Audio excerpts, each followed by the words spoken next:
I slept outside the alien woman's door. She saw me and invited me in the station, never truly slept. Light panels in the long corridors dimmed and brightened in slow cycles meant to calm species with different circadian rhythms. Air hummed softly through vents layered with translators, filters, and pressure stabilizers. Somewhere deep inside the structure, engines pulsed like a distant heartbeat. The human walked alone. He had arrived with a small delegation, hopeful but cautious. Talks had failed faster than expected. Old fears about humanity still lingered among the alien coalition that controlled the station. Some species remembered ancient wars. Others had only heard stories, but stories were enough. When quarters were assigned, every human name was quietly removed from the list. No one said it out loud. No one needed to. The others returned to their ship. The human stayed behind, partly out of duty, partly because leaving now would confirm every ugly assumption made about his people. He did not shout or argue. He thanked the officials and stepped aside. Hours passed. The station grew quieter. Distant footsteps faded, doors sealed.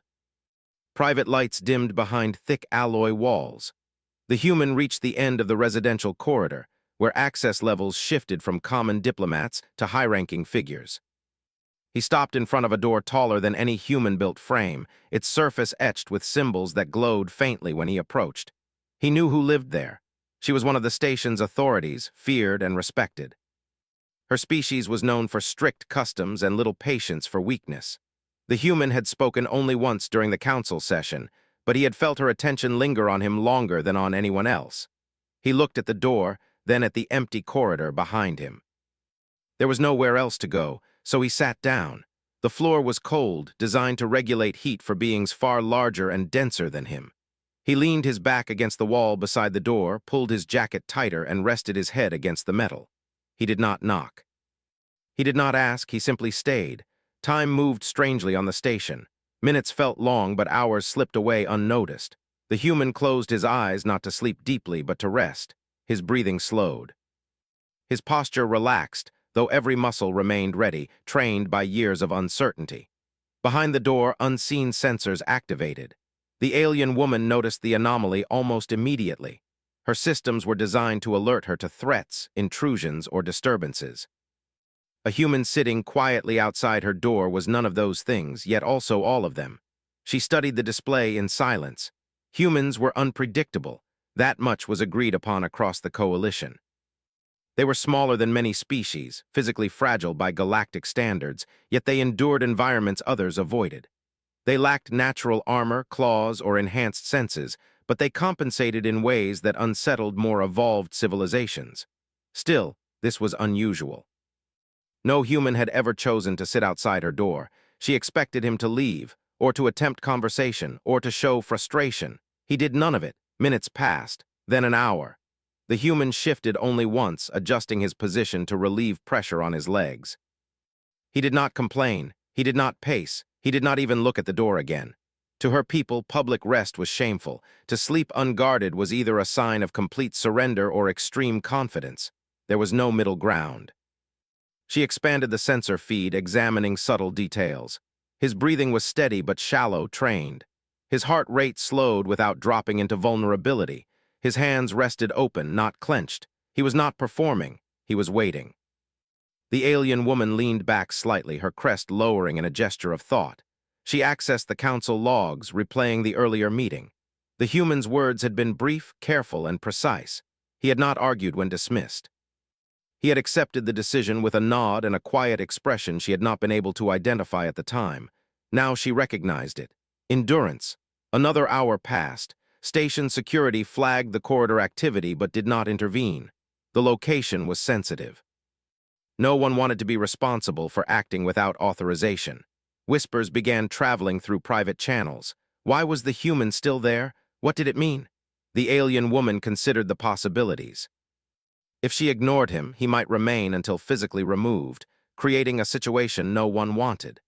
If she ordered him away, she would appear threatened by a silent figure on the floor. If she invited him in, that carried weight. Among her species, opening one's door was not a casual act. It implied responsibility, temporary protection, a binding of conduct. It was not ownership, but it was not nothing. She stood. The door opened without sound. The human's eyes opened instantly. He looked up, alert but calm, and rose to his feet in one smooth motion. He did not reach for anything. He did not speak first. They regarded each other across a short distance. He was smaller than she remembered, not weak-looking, but clearly built for a lower gravity world. His posture was straight, respectful, without submission. "You may enter," she said, her voice translated into simple tones. He hesitated just long enough to be certain the invitation was real. "Thank you," he said quietly. He stepped inside, the door closed behind him. Her quarters were spacious, designed for both work and rest. Soft light adjusted automatically to his presence, though the temperature remained cool. He stood near the entrance, hands relaxed at his sides, waiting for instruction. "You chose to remain," she said. "Yes." "You were denied lodging." "Yes." "You slept on the floor outside my door." "Yes." There was no defensiveness in his tone, no complaint, just acknowledgement. "Why?" she asked. He considered the question carefully. Leaving would have ended the conversation before it truly began. She tilted her head slightly, an unconscious gesture of interest. "You believe it has begun now?" "I believe it might," he replied. Silence stretched between them. She gestured to a seating platform. "Sit." He obeyed, lowering himself carefully, keeping his posture open. He did not lean back, he did not relax too much. "You are aware," she said, "that inviting you here will be interpreted." "Yes." "And yet you waited here." "Yes." "Why my door?" He met her gaze without challenge. "Because you were watching." That surprised her. Not because it was untrue, but because he had known. "How?" she asked. He shrugged slightly. "Humans notice attention, even quiet attention." Another pause. Outside, the station continued its endless hum. Inside, something subtle shifted. She studied him again, no longer as a political variable, but as an individual. He had accepted rejection without resentment. He had endured discomfort without drama. He had taken a risk without force. These were not the traits described in the old warnings. "You will remain here for the rest cycle," she said at last. "Tomorrow the council will be informed that you are my guest." He inclined his head. "I understand. You understand the consequences?" "Yes." "Good," she said. She turned away, signaling the end of the exchange. The human remained seated, silent, exactly where he was told to be. Behind sealed walls, across encrypted channels, word began to spread. The human had not left. The alien woman had opened her door. And nothing on the station would be the same again. The station reacted before the council did. Sensors updated access logs. Security algorithms recalculated threat models. Private channels lit with silent alerts that never reached public notice. One simple change had occurred in the system. The human was no longer listed as unassigned. He was marked as guest. Inside the alien woman's quarters, the human remained still. He did not explore. He did not touch anything he was not instructed to. He sat where he had been told, eyes open, posture calm, breathing slow. Fatigue pressed on him, but discipline kept him upright. The alien woman observed him from across the room. Her species valued awareness above comfort. A guest who grew careless revealed weakness. The human did neither. "You will rest," she said at last. "Remaining alert without purpose wastes strength." "I can rest here," he replied. "Sitting is fine. That is not rest." She gestured again, this time toward a low platform designed to adjust shape for different bodies. It reformed slowly, sensing his mass and structure. He hesitated. "If that is acceptable." "It is given," she answered. "There is a difference." He nodded and lay back, boots still on, hands folded over his chest. He did not close his eyes fully, but his breathing deepened. Within minutes, his body began to recover in shallow cycles, trained to rest without surrender. The alien woman turned away, though her attention never truly left him. Among her people, inviting another being inside one's personal space created obligation. Not emotional attachment, but accountability. If harm came to the guest, questions would be asked. Lines would be crossed. Protocols would activate. She had crossed the first line already. Elsewhere on the station, the response was far less calm. Representatives noticed the updated status in their private systems. Confusion turned to suspicion. Some assumed manipulation. Others feared precedent. Humans were not meant to be given informal access. They were to be dealt with through committees, distance, and controlled interaction. A human becoming a personal guest disrupted that balance. By the time the rest cycle ended, rumors had hardened into theories. The human woke before the lights brightened. His internal clock rarely failed him. He sat up slowly, checking his surroundings. Everything was unchanged, no restraints. No guards, no hidden threats revealed themselves. That unsettled him more than confinement would have. The alien woman entered the chamber a short time later. She carried a small data tablet, its surface shifting colors as it translated information in real time. "You will accompany me," she said. "There will be observation." "Of me?" he asked. "Of us," she corrected. They moved through the corridors together. The difference from the night before was immediate. Where before he had been invisible, now eyes followed him openly. Some aliens paused mid-motion. Others pretended not to look. A few inclined their heads slightly toward the alien woman, then glanced at the human with renewed interest. He walked half a step behind her, not out of submission but respect. His pace matched hers exactly. At the central exchange hall, conversation slowed. The space was vast, filled with overlapping languages and subtle energy fields that kept incompatible species separated without visible barriers. The alien woman stopped. "This is where interpretation begins," she said. "You will not speak unless addressed." "I understand." "You will not explain yourself." "I won't." "You will not defend your species." The human looked at her, surprised but thoughtful. "That may be harder." "Then you will endure," she said simply. The council members arrived in clusters. Some greeted her formally. Others avoided her entirely. When they noticed the human at her side, the temperature of the room shifted, figuratively and literally. One representative stepped forward, a tall being whose species favored rigid hierarchy. "You have taken responsibility," the representative said. "Without consultation." "I have followed ancient law," the alien woman replied, "which still applies. That law was not meant for humans. It was not written to exclude them." Murmurs rippled through the hall. The human remained silent. His gaze stayed neutral, unfocused, as if observing without judgment. He did not tense when several security drones adjusted position nearby. The discussion escalated, voices overlapping in controlled but heated tones. Words like risk, symbolism, and precedent repeated across translations. The human understood enough to grasp the core issue. He was no longer just a person, he was a message. At last, one council member turned directly toward him. "Human," the voice echoed, layered and sharp. "Do you understand the implications of where you stand?" The alien woman did not stop the question. "Yes," the human answered, "and yet you remain." "Yes. Why?" The room grew quiet. The human considered many possible responses, political answers, strategic ones. Carefully crafted phrases meant to reassure and deflect. He chose none of them. "Because leaving would confirm that silence is weakness," he said, "and staying confirms nothing except patience." Several council members stiffened. Patience was not a valued trait among most advanced species. Speed, efficiency, dominance, those were respected. Waiting was associated with lower civilizations and prey animals. The alien woman watched closely. "You have no leverage here," another representative said. The human nodded. "I know. You have no protection. I know. You have no guarantee of outcome. I know. Then why accept this position?" He met their gaze one by one. "Because humans are used to uncertainty." That answer carried more weight than he intended. The council adjourned without resolution. No decision was made, which itself was a decision. The human was not removed. The alien woman was not censured, for now. As they returned to her quarters, she spoke again. "You did not defend your species. You told me not to. You could have disobeyed." "Yes. Why didn't you?" He paused before answering. "Because defending ourselves usually makes others feel attacked. I wanted them to see us instead." She considered that. Inside her quarters, she dismissed the privacy fields only partially. Enough to speak freely, not enough to be careless. "You are aware," she said, "that many now believe you have been claimed." The word carried cultural meaning far beyond its translation. "I suspected," he said. "Among my people, accepting shelter implies alignment." "I didn't come here to force alignment." "No," she said, "you came here to endure." "Yes." Another silence settled, different from the first night, less tense, more thoughtful. "You slept outside my door," she said. "You could have chosen many places."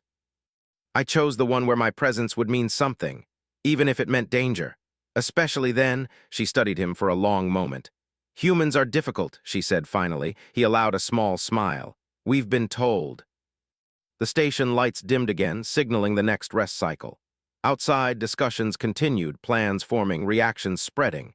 Inside, two beings from vastly different worlds shared a quiet understanding. The human had not raised his voice. He had not demanded space. He had simply stayed, and the station was beginning to realize that endurance, once noticed, was impossible to ignore. The next cycle began with tension spreading through the station like a slow leak.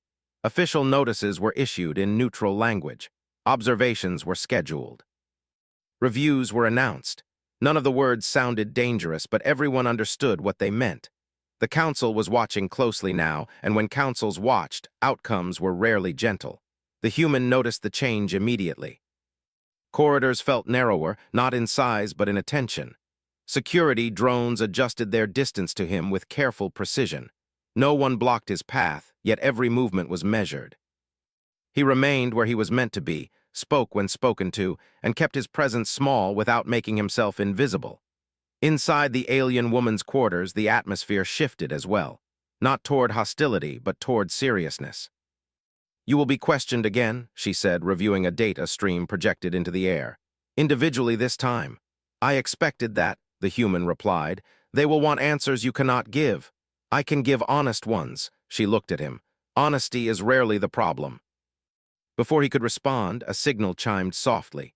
Observation teams had arrived. They moved to a smaller chamber, one designed for discussion rather than authority. The walls adjusted to neutral tones. The air recalibrated for mixed biology. 3 council observers entered, each representing a different faction. The alien woman stood to one side. The human stood alone.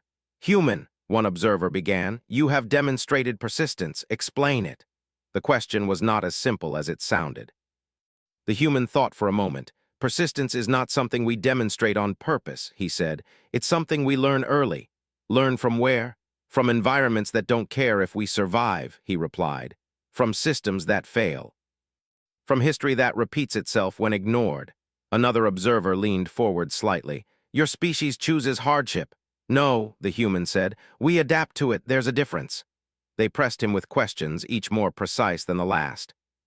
Why endure rejection instead of protest? Why wait instead of escalate? Why accept uncertainty when withdrawal was safer? Each time his answers were simple. Because protest closes doors. Because escalation creates enemies. Because uncertainty is familiar. The alien woman watched silently. This was the part she needed to see for herself. One observer changed approach. "You speak as if suffering is ordinary to you." "It is," the human said. "That is not admirable. I'm not asking you to admire it." "Then why share it?" "So you understand it," he replied. "Understanding reduces fear." That earned silence. After the observers left, the alien woman did not speak immediately. She walked to the far side of the room, crest lowered slightly, posture thoughtful. "You revealed much," she said at last. "Only what was already visible." "You spoke of human history," he nodded, lightly, "enough to raise concern." "Concern is better than dismissal," he said. She studied him with new focus. "You are not here to win. No, you are not here to demand change." "No." "Then why are you here at all?" The question was sharper now, less formal. He answered honestly. "Because if we leave every time we are unwelcome, we stay strangers forever." That answer stayed with her longer than the rest. Later that cycle, as station lights dimmed, she invited him to sit again, this time across from her. No council, no observers, just 2 beings in a quiet room. "Tell me about endurance," she said. He did not smile. "It's not a virtue," he said. "It's a habit." She waited. "We come from a world that breaks things," he continued. "Weather, land, even our own systems, we rebuild because we have to. Over time, you stop asking whether it's fair, you just keep going." "In my culture," she said, "status prevents such behavior." "In ours," he replied, "status doesn't stop storms." She considered that. "You slept outside my door," she said. "That was not strategy alone." "No, then what was it?" He took a breath. "Trust." Her crest lifted slightly. "Explain." "I trusted that you would see intent instead of threat," he said, "and if you didn't, I would still have done what I believed was right." "You trusted someone who had no obligation to you." "Yes, that is reckless," he nodded. "Often." A faint pause followed, then something rare happened. She laughed, softly, briefly, surprised by the sound herself. "Humans survive by ignoring probability," she said. "We survive by redefining it," he replied. Outside her quarters, debate intensified. Some council members pushed for removal. Others argued observation should continue. A few quietly suggested that the human presence was revealing flaws in their own assumptions. Pressure mounted on the alien woman.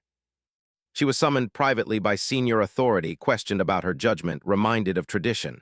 She listened, acknowledged concerns, and responded with careful restraint. "I am not protecting a human," she said. "I am observing one." "You risk alignment," they warned. "I risk ignorance if I don't."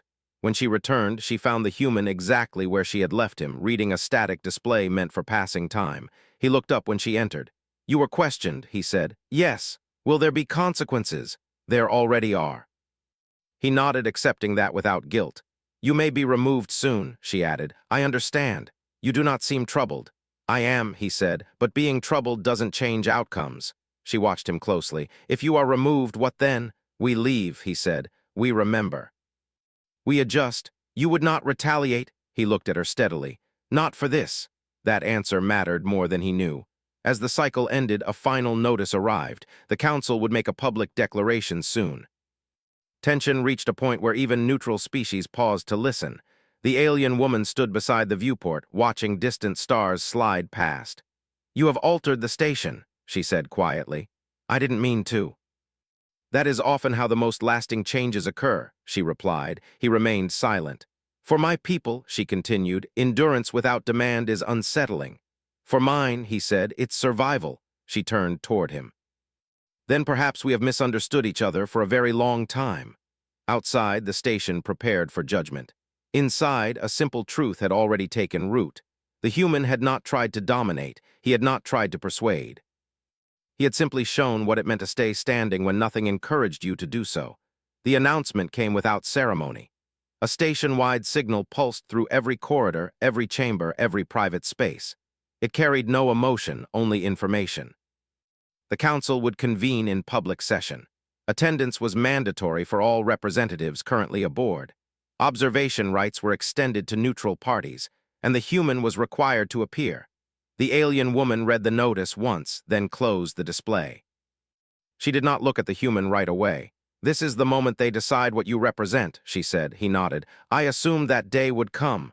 They will not be gentle. They don't need to be." She turned toward him. "You could still leave." "Yes," he said. "But then the decision would be easier." They walked together through the station, side by side this time, not because of symbolism, but because neither saw a reason to pretend distance still existed. The corridors were crowded now, not physically, but with attention. Conversations stopped as they passed. Eyes followed. Data feeds updated in real time. The human felt it all, but he did not react. His shoulders stayed level. His pace did not change. At the edge of the assembly hall, security fields scanned him thoroughly. No one intervened. The council wanted this clean, controlled, public. The hall was vast, designed to hold power rather than people. Platforms floated at different heights, each adjusted for the species occupying it. Light bent softly through the air, making every movement visible from every angle. The alien woman took her place among her peers. The human stood alone at the center. Silence settled, deep and heavy. A senior council voice spoke, amplified and layered to reach all present. "This session addresses deviation from protocol," the words echoed. "Specifically, the presence and treatment of a human envoy outside standard diplomatic structure." Attention turned toward the human. "You were denied lodging," the voice continued. "Yet you remained." "Yes," the human said. "You were not invited," another voice added. "No." "You placed yourself outside the private space of a ranking authority." "Yes," murmurs spread. "Explain this behavior." The human did not answer immediately. He looked around the hall at the many faces, forms, and shifting shapes watching him. He saw curiosity, suspicion, fear. Calculation, he spoke clearly. "I had no place to go," he said, "and leaving would have ended the conversation before it started." "Conversation?" a council member repeated. "There was none." "There is now," the human replied. That stirred discomfort. "You forced attention," another said. "No," the human said. "I accepted visibility." A ripple of reaction moved through the hall. "You understand," the senior voice said, "that your actions created instability." "Yes." "You understand that many see this as manipulation." "Yes." "Then why continue?" The human took a slow breath. "Because stopping would have meant pretending nothing happened, and something did." The alien woman watched closely. This was the edge, the place where endurance alone was no longer enough. A council member shifted forward. "You speak as if your presence carries weight." "It doesn't," the human said, "not by itself." "Then what does?" What people choose to do after noticing it, he replied. The hall grew quieter. You have benefited from protection, another voice accused. From her. The alien woman remained still. I was offered shelter, the human said. I accepted responsibility that came with it. Responsibility, the voice pressed. Explain. I did not act in ways that would shame her choice, he said simply. That answer landed harder than expected. The alien woman stepped forward. This session has focused on the human, she said. It should also examine us. Several council members turned sharply. You invoked ancient law, one said, without consent. I invoked law that still stands, she replied. Because it exists for moments like this. That law was meant to prevent violence. It was meant to prevent misunderstanding, she said. Violence follows when understanding fails. You have aligned yourself, another accused. She raised her crest slightly. No. I have observed. And what have you observed? The senior voice asked. She looked at the human, then back to the council. I observed restraint where I expected protest, she said. Endurance where I expected fear, and patience where I expected strategy. That makes him dangerous, someone said. She did not deny it. Yes, she said, but not in the way you mean.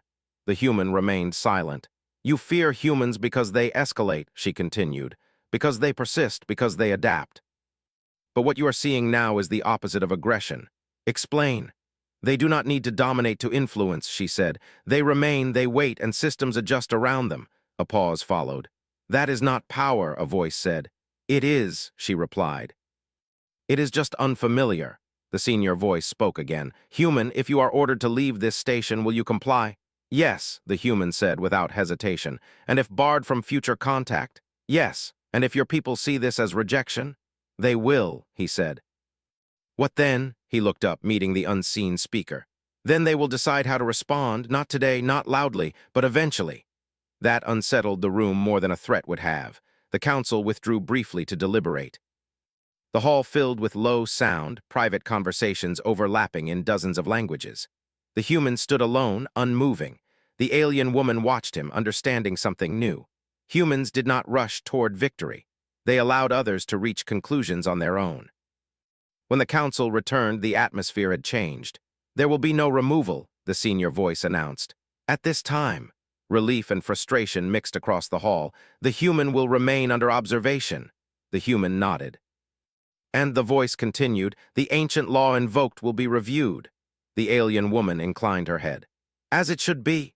The session ended.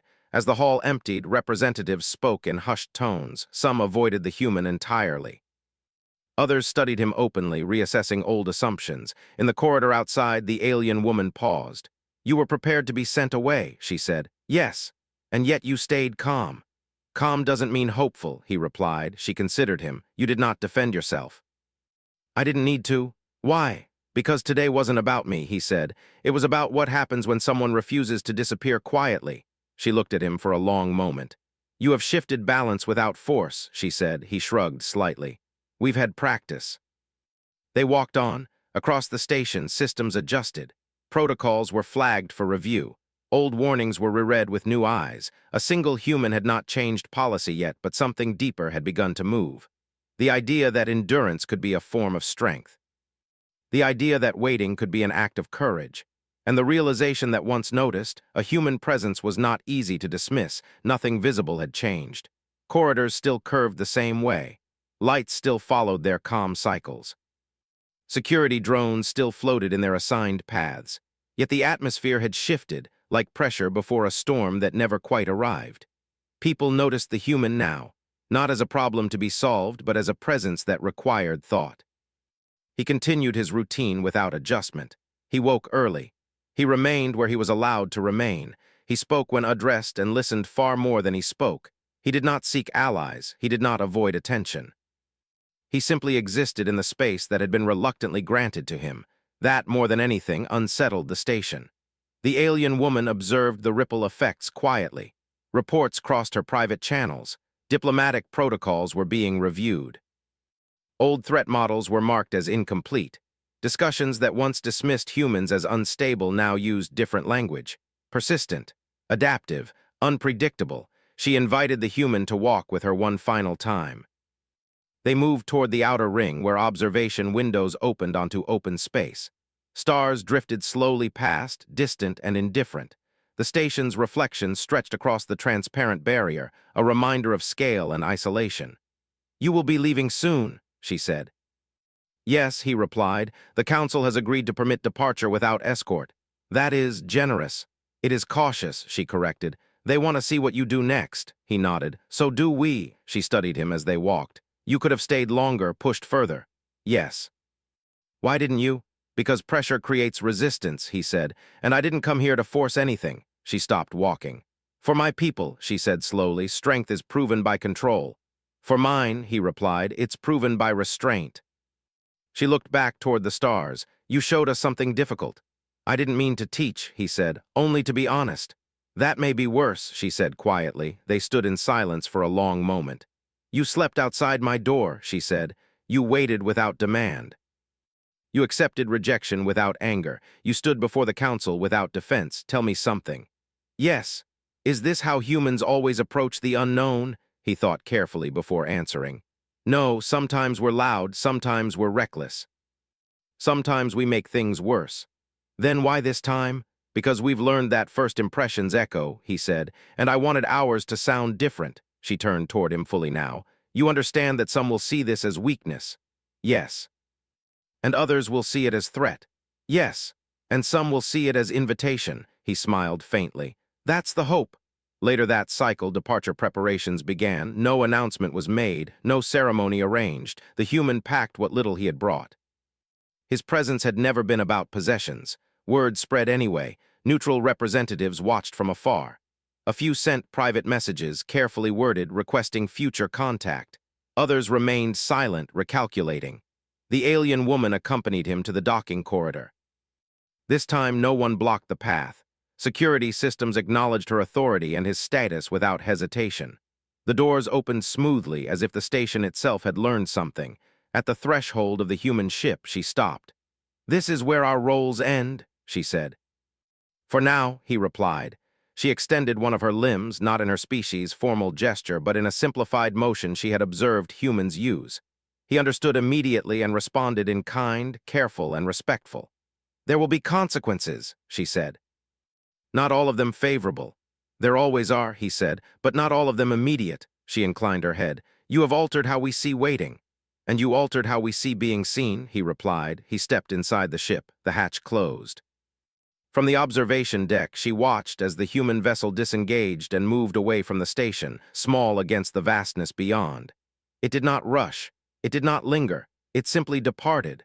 Behind her, systems updated. New diplomatic notes were filed. Protocols gained annotations. Old assumptions were flagged for review rather than deletion. The council did not announce a change in policy, but they did something far more telling. They left the door open. Days passed, then weeks. Information from other sectors began to arrive. Humans did not boast about the encounter. They did not broadcast victory or grievance. Instead, they adjusted their approach. They sent fewer demands, more observers. They waited. Other species noticed. Stations that once delayed human requests found them answered with patience instead of pressure. Border incidents cooled instead of escalating. Human ships appeared, stayed within bounds, and left without incident. The pattern was subtle. It was also unmistakable. The alien woman reviewed these reports in silence. She thought of the human sitting on the cold floor outside her door, of the way he had waited without knowing the outcome, of the calm certainty in his voice when he said uncertainty was familiar. One evening, she issued an order of her own. A single protocol was reinstated, long dormant, a rule about shelter, responsibility, and observation. It was not labeled as a human measure. It did not need to be. Far from the station, aboard the human ship, the envoy recorded his final log. He spoke plainly, without flourish. "They didn't agree," he said. "They didn't welcome us, but they listened. That matters." He paused, then added, "Endurance works best when it's quiet." The ship jumped to faster travel. Back on the station, debates continued. Some warned that humans were dangerous precisely because they could wait. Others argued that such patience made them reliable. Both sides were correct. The alien woman stood once more before her door. For a moment she imagined the corridor as it had been on that first cycle. Empty, quiet, cold. She opened the door anyway, not because someone waited there, but because now she understood what an open door meant. It was not an invitation to dominate, it was an acknowledgement. That sometimes the strongest thing a species could do was arrive, endure, and allow the universe to notice them on its own terms.